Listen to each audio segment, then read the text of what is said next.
Hello everyone, welcome channel Kirosha paramedic classes. Dears, आज मैं आप लोगों के लिए एक धमाकेदार न्यूज लेके आया हूँ। वो रहने वाली है सशस्त्र सीमा बल एसएसबी के बारे में बात कर रहा हूँ। डियर्स, आप सभी को पता है कि एसएसबी के अंदर हाल ही फिलहाल बहुत सारी मल्टीपल पैरामेडिकल की वैकेंसी निकल चुकी है और इन वैकेंसी के लिए मैं आप लोगों के लिए इन वैकेंसी में मैं आप लोगों के लिए एक बहुत धमाकेदार इंफॉर्मेशन लेके आया हूं।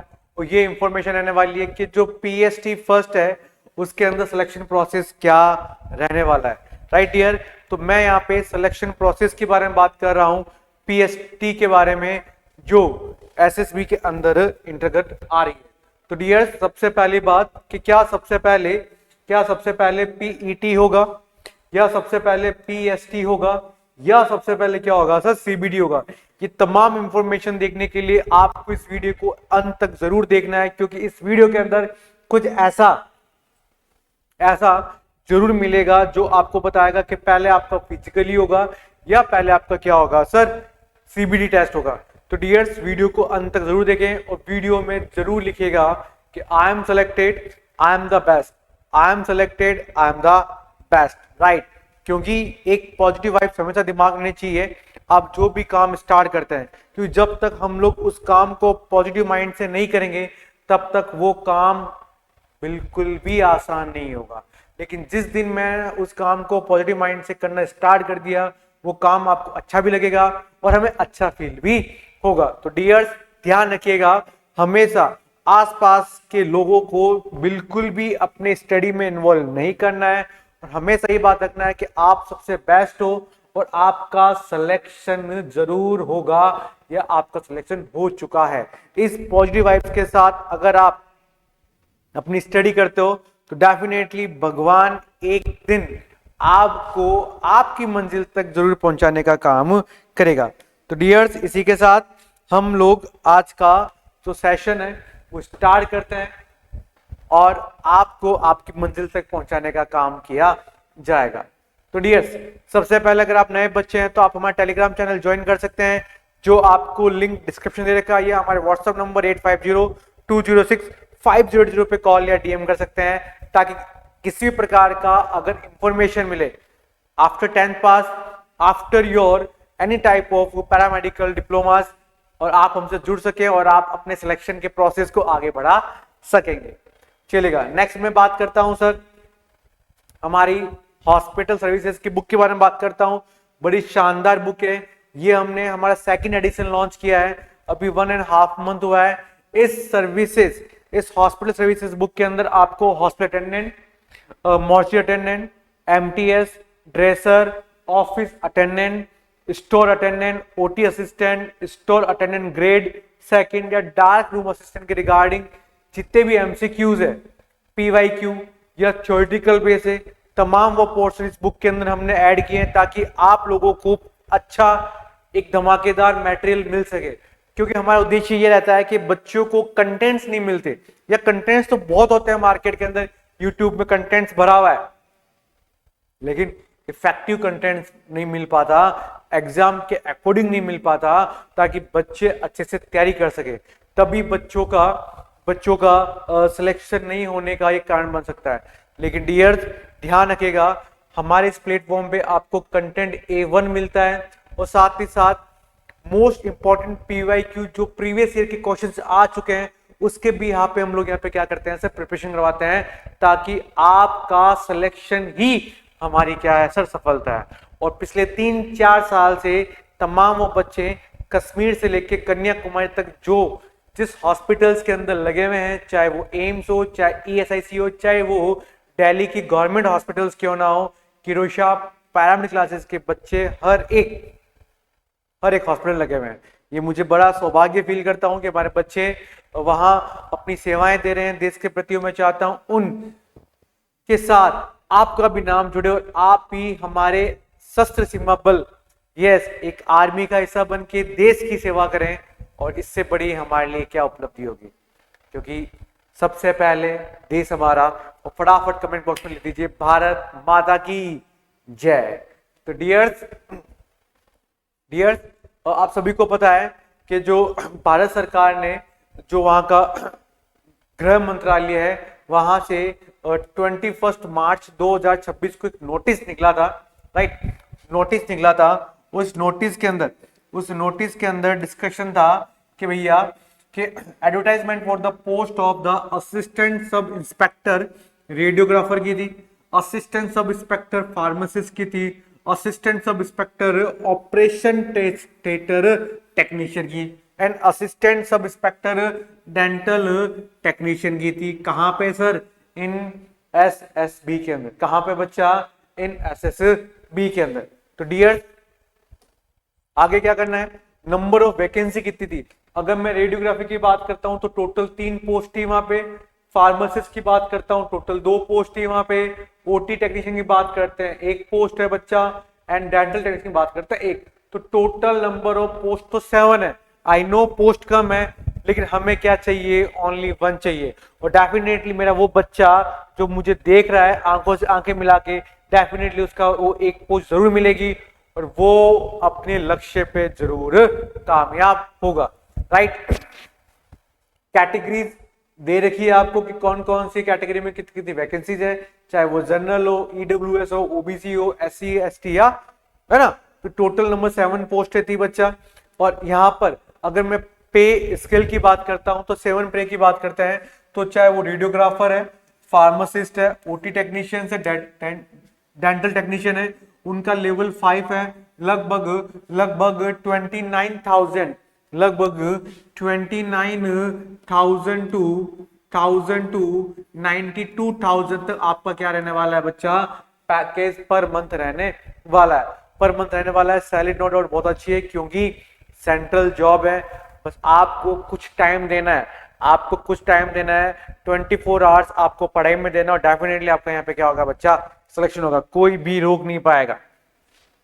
चले एलिजिबिलिटी की बात करते हैं कि इसके अंदर किस प्रकार की एलिजिबिलिटी रहती है सर। अगर मैं रेडियोग्राफर की बात करता हूं, तो एज वहां पे 18 से 27 साल तक का बच्चा है वो ये फॉर्म फिल कर सकता है। आपके पास 12th पास होनी चाहिए, आपके पास डिप्लोमा होना चाहिए, DRT का डिप्लोमा होना चाहिए। इसी के साथ साथ विथ आपके साथ 1 ईयर का एक्सपीरियंस होना चाहिए, है ना। एटलीस्ट 100 बेडेड हॉस्पिटल का, then you can apply. Next मैं बात करता हूं, अगर मैं फार्मासिस्ट के बारे में बात करता हूं, किसके बारे में बात करता हूं बच्चा? फार्मासिस्ट के बारे में बात करते हैं, तो इसका भी एज रहने वाला है 18 टू 27 ईयर। 12th पास है, आपके पास डिप्लोमा होना चाहिए किसका सर? फार्मासिस्ट का। फार्मेसी डिप्लोमा करते हैं सर, है ना, डिप्लोमा होना चाहिए फार्मासिस्ट का। इसी के साथ आपको भी यहाँ पे 1 ईयर का एक्सपीरियंस होना चाहिए sir. 100 bedded hospitals recognise the central government या स्टेट गवर्नमेंट। तो सबसे बड़ी बात है कंपटीशन मार्केट के अंदर कम है। क्यों? क्योंकि मोस्टली बच्चों के पास एक्सपीरियंस होता ही नहीं है, और ये एक बहुत अच्छा पॉजिटिव पॉइंट है कि जिसके पास एक्सपीरियंस होगा वही फॉर्म को फिल कर पाएगा। तो ये सोचना, नंबर ऑफ जो पोस्ट है वो 7 है, लेकिन फॉर्म हजारों नहीं भरे जाएंगे, फॉर्म भी क्या रहेंगे? कम भरे जाएंगे।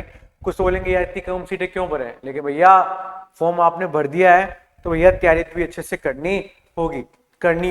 चले ओटी टेक्नीशियन की बात करते हैं, तो एज फैक्टर वही रहेगा सर 18 से 27। इसमें आप 12th पास और आपके पास डिप्लोमा होना चाहिए DOTT का, राइट। आपके पास भी 1 ईयर का एक्सपीरियंस होना चाहिए सर। मिनिमम 100 बेडेड हॉस्पिटल का, आपके पास एक्सपीरियंस होना चाहिए। एंड मैं डेंटल टेक्नीशियन के बारे में बात करता हूं, तो वहां भी आपको लगभग 18 से 27 ईयर आपको क्या होना चाहिए बच्चा, है ना, ईयर का आपके पास एज से होना चाहिए। उसके साथ 12th पास और आपका डिप्लोमा इन डेंटल हाइजीन, है ना, डिप्लोमा इन डेंटल हाइजीन भी आपके पास डिप्लोमा होना चाहिए। और 100 बेडेड हॉस्पिटल्स यहाँ पे अनिवार्य है। तो एक्सपीरियंस का ध्यान है वो अच्छे से दिया है। और मैं जानता हूं अगर आप सेंट्रल जैसी हॉस्पिटल्स में जॉब करते हैं और फॉर्म अप्लाई करते हैं तो आपका एक्सपीरियंस बड़ा मायने रखता है। तो डियर्स आपके पास वैलिड एक्सपीरियंस होगा, मैं उम्मीद करता हूं, और तब आपको एग्जाम देने में और ज्यादा क्या आएगा बच्चा? मजा आएगा। डियर्स नेक्स्ट में बात करता हूं कि बच्चा जो सिलेक्शन प्रोसेस है ना, हम लोग किसके बारे में बात कर रहे हैं बच्चा, सिलेक्शन प्रोसेस के बारे में बात कर रहे हैं। तो candidate whose application are found in order will be issued the admit card through the SSB official website है, ये वेबसाइट है सर, यहाँ पे आपका एडमिट कार्ड आ चुका होगा बच्चा। And requirement process, reporting time, सब कुछ वहां मिलेगा आपका। सबसे पहले आपका स्टेज फर्स्ट में क्या होगा, पीएसटी होगा बच्चा, physical standard test will be conducted at SSB location by the board of officer detailed by the SSB as per administrative conventions as per detail guide below। Okay, तो first stage आपका PST होने वाला है। First stage है आपका यहाँ पे क्या होने वाला है बच्चा, पीएसटी होने वाला है। एंड देन आपका पीएसटी में क्या चाहिए आपको, है ना, मैं किसके बारे में बात कर रहे हैं, हम लोग यहाँ पे फिजिकल स्टैंडर्ड टेस्ट के बारे में बात कर रहे हैं, हम लोग यहाँ पे पीएसटी के बारे में बात कर रहे हैं। अगर मैं पीएसटी के बारे में बात करता हूँ तो यहाँ पे आपकी जो हाइट और चेस्ट यहाँ पे क्या होगा देखा जाएगा। ओके, अगर मैं मेल के बारे में बात करते हैं तो 165 सेंटीमीटर हाइट होनी चाहिए, फीमेल की 155 हाइट होनी चाहिए, चेस्ट लगभग 75 से 80 centimetre, not applicable. Okay okay, है ना। तो ये भैया ये अलग अलग क्राइटेरिया है, उन क्राइटेरिया के अंतर्गत, है ना, अंतर्गत आपको ये चीजें होनी चाहिए सर, राइट। जैसे यहाँ पे economical weak section, schedule caste हो गई, ओबीसी क्लासेस हो गई है, इनके लिए क्राइटेरिया दे रखा है। या मिनिमम हाइट है, अगर कोई मणिपुरम में है, मेघालय से, मिजोरम में है, नागालैंड से है, सिक्किम से है, ओके, अरुणाचल प्रदेश है, वहां पे हाइट कम है तो उनके लिए अलग क्राइटेरिया है।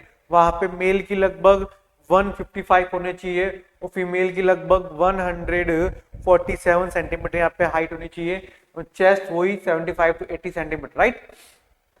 वहीं अगर कोई ग्वालियर है, कुमानी है, देवास है, मद्रास का कैंडिडेट है, तो वहां पे उनकी हाइट है 162.5 सेंटीमीटर है, नहीं चाहिए। तो ये आपको यहाँ पे क्राइटेरिया है, अच्छे से देख लीजिएगा। उसके बाद अलग अलग क्राइटेरिया यहाँ पे दे रखे हैं बच्चा, दे रखे हैं बच्चा। उसके बाद node first number A point है, वो क्या कह रहा है sir, the candidate seeking the election height chest will be required the submitting the certificate addition there the community from the concerned district authority in and the event of the non-production certificate at the time of the physical standard test they come and relaxation is the height chest will be not the entire their candidate will be postponed cancelled stand weight and no corresponding in the regarded will entire by the SSP at later stage। चलिएगा, अगर आपकी height और chest इसके अंदर नहीं आ रही है तो भैया आप डायरेक्टली डिस्क्वालीफाई है सर। फिजिकल स्टैंडर्ड टेस्ट में आप क्या है सर, डिस्क्वालीफाइड है। अगर आपकी हाइट इतनी है, चेस्ट है, तभी आप भैया आपका फिजिकली होगा सर। ओके, ये चीज आपको यहाँ पे बड़ी इंपॉर्टेंट रहने वाली है बच्चा, हर एक पॉइंट का यहाँ पे ध्यान रख रहा है सर, है ना। अब देखो यहाँ पे फॉर एग्जाम्पल अगर कैटेगरी 170 सेंटीमीटर है, देन द उसकी 169.9 है, 169.9 है, लेस विल बी डिस्क्वालीफाइड। इससे कम है तो भी वो क्या हो जाएगा सर, डिस्क्वालीफाइड हो जाएगा, साफ लिखा है। अगर 170 मांगा है तो 170 होना चाहिए, 169.9 भी होगा तब भी वहां पे क्या हो जाएगा बच्चा, डिस्क्वालीफाई हो जाएगा। Clear clear. नेक्स्ट सेकंड जो स्टेज होगा पीएसटी, जैसे हमने कंप्लीट की, पीएसटी जैसे हमने कंप्लीट की, पीएसटी के तुरंत बाद हमारा क्या होगा सर, रिटन एग्जाम होगा, हमारा रिटन एग्जाम होगा। And candidate declare the qualify the PST test will be appear written exam. Okay, written में क्या होगा सर, रिटन में आपको देखिए सर 3 आवर्स का पेपर होगा सर, लगभग 3 घंटे का, है ना, है ना। तो क्या बात कर रहे हैं सर, रिटन की बात कर रहे हैं। तो रिटन में सर क्या है सर, जो 3 आवर्स है, 3 आवर्स का आपका क्या होगा सर, पेपर का टाइम रहेगा sir. And will be 150 marks consist the 150 multiple choice objectives type questions focus on the GK, mathematics, reasoning, general Hindi English and the technical subjects. तो ये आने वाले हैं, 50 मार्क्स का ये आएगा एंड 100 मार्क्स का आएगा आपका जो भी टेक्निकल सब्जेक्ट है, लाइक आप ओटी के तो ओटी का आएगा, डेंटिस्ट के हैं तो डेंटिस्ट का आएगा सर, है ना, उस फार्मासिस्ट के तो फार्मासिस्ट का आपको आएगा। बाकी आपको 50 मार्क्स है जो रीजनिंग, जीके, मैथमेटिक्स ये आपको यहाँ पे रहने वाला है। इसके साथ ही साथ मिनिमम क्वालिफाई है, अगर आप जनरल के हैं, ईडब्ल्यूएस के हैं, ओबीसी के हैं या एक्स एसएम है तो आपका क्वालिफिकेशन क्या रहेगा सर, 50 मार्क्स का रहेगा। अगर आप SC ST के हैं तो आप 45% का भी क्वालिफाई हो सकता है। Final merit will be prepare on the base of the mark obtain by the candidate in the written exam, right. तो जैसे ही पहले फर्स्ट स्टेज में PST था, सेकंड रिटन हो गया, एंड थर्ड बात करते हैं documentation and detail the medical exam. उसके बाद आपका क्या होगा सर, मेडिकल। तो फर्स्ट PST होगा, फिर रिटन होगा, फिर आपका क्या होगा सर, मेडिकल होगा। मेडिकल अब 3 टाइम्स वैकेंसीज कैटेगरी एडवाइजर 3 गुना बुलाएंगे सर आपको, है ना, जितना सिलेक्शन उसके 3 गुना आपको वहां पे क्या होगा, बुलाया जाएगा। ओके, फिर उसके बाद आपका PST टेस्ट ये हो गया बच्चा, ये बता दिया मैंने। ओके, तो इसकी अगर आपको प्रिपरेशन करनी है, अगर आपको स्टेज सेकंड क्लियर करना है, और क्लियर करने के लिए India biggest online platform Kirosha paramedical classes, मैं रवि सर ऑलवेज आपके साथ रहता हूं। अगर आपको इसकी प्रिपरेशन करनी है धमाकेदार तो आप जुड़ सकते हैं हमारे प्लेटफॉर्म के साथ। जुड़ने के लिए आपको कॉल करना है 850206, एंड साथ ही साथ आपको कॉल करना है 8502065080 पे कॉल करना है, या प्ले स्टोर पे जाके आप किरोशा एकेडमी ऐप डाउनलोड कर सकते हैं। तब तक के लिए मुझे इजाजत दें। Thank you so much and जय हिंद।